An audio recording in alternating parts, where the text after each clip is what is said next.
Sistema endócrino, parte 2, pâncreas, glicemia e diabetes. Tem um vídeo só para esse assunto, porque esse é o assunto de todo o sistema endócrino que mais cai nas provas. Por isso que merece um vídeo só para ele. O pâncreas é uma glândula mista do corpo humano. Por quê? Porque ele produz tanto secreções exócrinas, que são as secreções digestivas, suco pancreático, etc., como as secreções endócrinas. Estas são fabricadas em ilhas de células que ficam ao longo da estrutura do pâncreas, chamadas de as ilhotas de Langerhans. Essas ilhotas têm dois tipos diferentes de células, as alfa, que fabricam glucagon, e as beta responsáveis por fabricarem insulina. E esses dois hormônios são os principais responsáveis pelo controle dos níveis de glicemia do corpo humano. Gente, glicemia geralmente oscila entre 60 e 110. Abaixo desses valores é hipoglicemia e é problemático porque os neurônios, células cerebrais, eles não conseguem quebrar gordura, tá? Então eles precisam basicamente de glicose no sangue para se manterem funcionando, tá? Então níveis perigosamente baixos de glicose podem atrapalhar o funcionamento do cérebro. Já níveis elevados de glicose, acima de 120, 130, podem ser tóxicos, porque daí a glicose começa a se grudar excessivamente em vários componentes corporais, danificando-os bem devagarinho, corroendo-os bem devagarinho.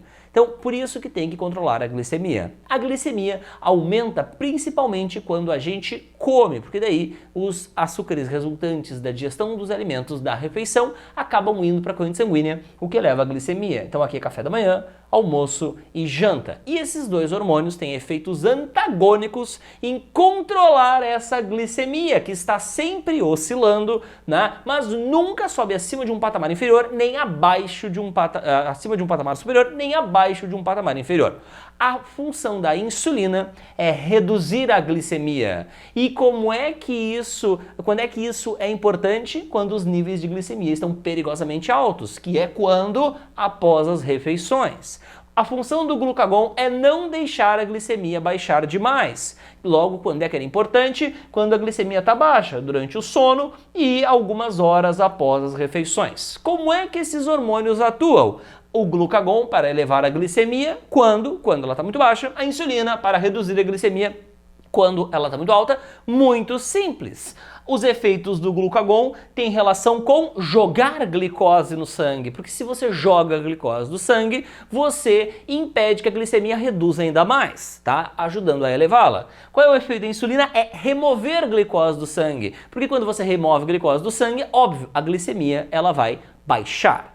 E aí, especificamente, tá? O que esses hormônios fazem? Quando os níveis de glicemia estão muito altos, ou seja, 100, 110, isso estimula as células beta a fabricarem insulina. E o efeito da insulina é, primeiro, estimular basicamente todos os tecidos do corpo a absorverem glicose, porque daí vai tirar a glicose do sangue, vai reduzir a glicemia. Segundo, estimular o fígado a absorver glicose. E terceiro, muito importante, estimular o fígado a agrupar essas glicoses em um polissacarídeo de reserva chamado de glicogênio. Esse processo chama-se de glicogênese. E o glicogênio, ele é um estoque de glicoses muito importante para quando a glicemia está baixa. A função básica de armazenar glicogênio no fígado está relacionada ao controle da glicemia. Por quê? Porque quando a gente está de jejum, horas sem comer, a glicemia baixa. E aí ela pode ficar perigosamente baixa, porque os neurônios não param de consumir glicose. Então o que acontece? Quando os níveis de glicose estão baixos, as células alfa do pâncreas são estimuladas a fabricarem glucagon. E aí, para jogar glicose no sangue, o glucagon precisa usar os estoques de glicose. Então, o glucagon é responsável por estimular a glicogenólise, que é a quebra do glicogênio em glicoses e secreção dessa glicose na corrente sanguínea. Ele estimula a quebra do glicogênio, que é o que vai originar as glicoses que vão que vão ir para o sangue e não vão permitir que a glicemia reduza demais. Um outro efeito que o glucagon tem é o seguinte: simultaneamente a essa quebra do glicogênio, o glucagon pode estimular que, né, o próprio fígado transforme moléculas que não são carboidratos, como ácido lático ou mesmo aminoácidos, os monômeros das proteínas, em glicose, para mandar essa glicose no sangue, para abastecer os neurônios. Essa conversão de substâncias que não são glicídios, que não são carboidratos, em glicose é feita no fígado e chama-se de gliconeogênese. Então esses são os processos básicos que a insulina e o glucagon eles provocam para regularem o que a gente chama de a homeostase da glicose. O que é isso? O equilíbrio da glicemia no nosso corpo é uma coisa assim estática ou dinâmica? Dinâmica, né? Porque a glicemia não fica sempre igual. Então, assim como a glicemia varia de maneira dinâmica, o nível de cálcio varia de maneira dinâmica, a pressão arterial varia de maneira dinâmica, a temperatura corporal varia de maneira dinâmica. O que é variar de maneira dinâmica? Tá o tempo todo oscilando, mas nunca se eleva acima de um patamar inferior, nem reduz abaixo de um patamar superior, nem eleva abaixo de um patamar inferior, tá? Esse equilíbrio dinâmico é o que nós chamamos de homeostasia. E quem controla esses equilíbrios são os hormônios do sistema endócrino ou neurônios relacionados ao sistema nervoso.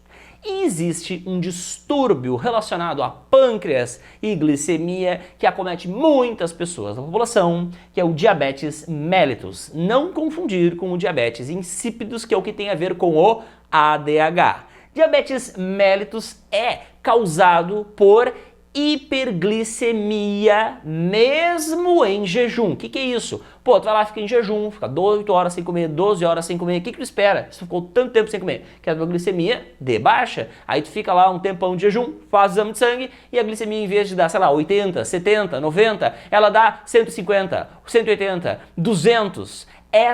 Isso é a hiperglicemia em jejum que caracteriza o diabetes mellitus. E qual é que é a consequência disso aí? Esse excesso de açúcar no sangue, tá? Ele faz com que vá açúcar para a urina. O rim não consegue, né, manter todo esse açúcar no sangue e começa a escapar açúcar na urina. Tá? Essa urina mais concentrada, tá? Ela começa também a reter água. E aí a urina é mais volumosa e ela é doce. Então quem tem diabetes costuma, né, ter muita vontade de fazer xixi e ainda sair com o xixi doce. Aliás, o xixi doce é o que indica aqui no nome, ó. Esse mellitus é de mel, que é de doce. Por quê? Porque a urina dessas pessoas sai doce.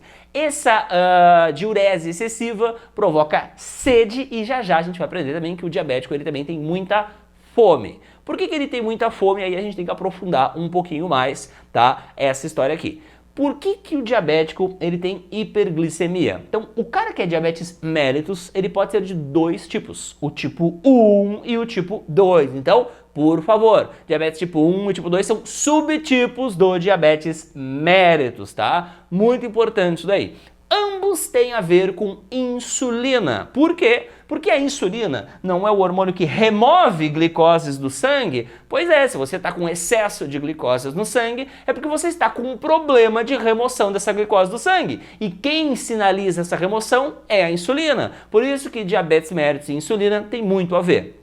Só que o diabetes tipo 1 e tipo 2, eles são muito diferentes. Diabetes tipo 1, eu gosto de brincar, é o diabetes da criança inocente e o tipo 2 do velho safado. Vamos entender por quê.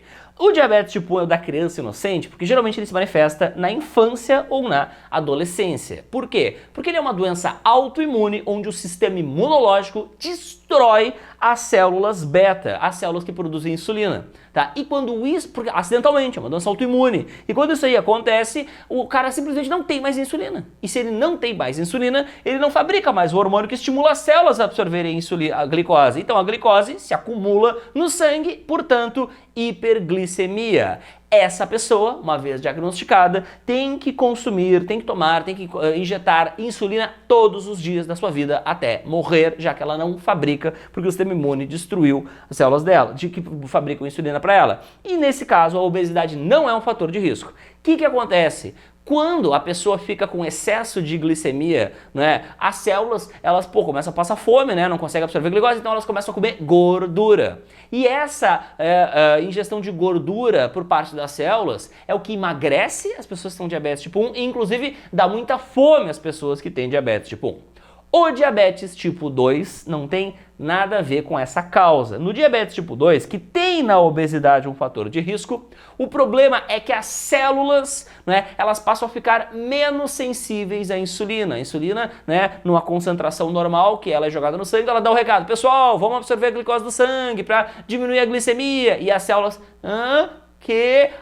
vamos absorver a glicose. Então a absorção de glicose começa a ficar mais lenta do que o normal. E se você remove glicose do sangue de maneira mais lenta, a glicose vai se acumular no sangue com maior propensão. E aí vai dar hiperglicemia, que é o que caracteriza a diabetes mellitus.